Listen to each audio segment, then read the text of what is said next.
What's up, YouTube? Today we're doing a quick review of the SEBA Street frame. I have it here on my SL, which is the skate I've been skating the most recently, so that's what I am reviewing it on. Yeah, the reason I wanted to review it is I was interested in it and looking into it, and there wasn't really any information on this frame. Not a lot of people seem to skate or review it or have much to say about it. So I was like, perfect, what a great opportunity for me to make some material. I got these from my good pal, Kenny Johnson, down in Salt Lake. Thank you, Kenny, for hooking it up. Yeah, let's just jump right into it. So this is a rockerable frame, I guess you could say. So you can, if you see right here, you can pull your wheels or anti-rockers up or down. I skated them with 64 millimeter ground control wheels and 46 millimeter UHMW spinning anti-rockers, and I pushed them up because I struggle with top sides and other things. So the lower I can get to the ground, I feel like the more it helps me with that. So I pushed them all the way up. If you wanted to ride like a bigger, even bigger wheel, you could do that and rocker them out, and it gives you more space in the wheel. It's kind of the idea with the rockerable frames. And then the H block it's pretty good. Kind of reminds me of the rollerblade blank frame a little bit, but a little bit better. And yeah, the material's really solid, really strong plastic. It slides very good.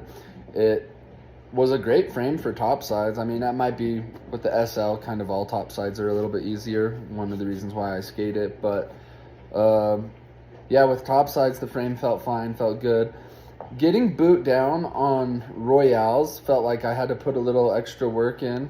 And Kenny mentioned that there is kind of this like hard edge on part of the frame that for certain tricks, you have to wear that in first.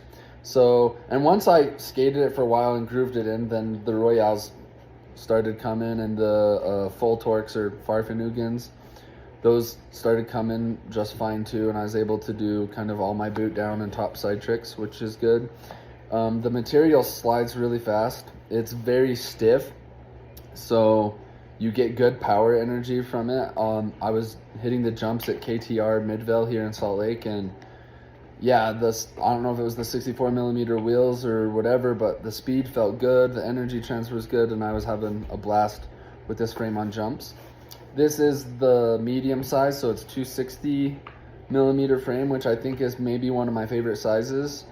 I started out skating on like 270 millimeter,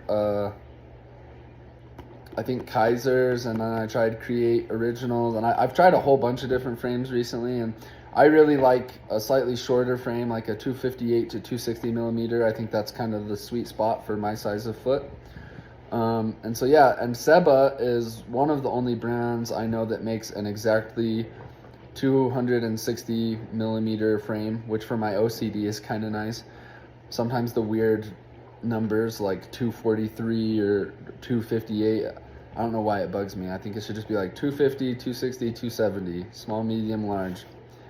But that's a nuance of me just being weird, I guess. But yeah, I would recommend this. I wouldn't say this frame is necessarily the best for beginners, because like I said, you do have to have some idea of what you're doing and getting it to do what you want, and then you have to kind of groove it in a little bit. I think it's a great intermediate to advanced frame, and like I said, I think it's a great skate park frame because it holds your speed, you can go fast, and I think it does grind well. It's not my favorite grinding frame. I would say that the Featherlight 3s, the way they grind and break in really fast, is probably one of my favorite like grinder blading frames. But then also that frame is the Featherlight 3 compared to this is so flimsy that like it's harder to keep speed at skate parks or on jumps and stuff. So there's that. And yeah, that's the SEBA Street frame.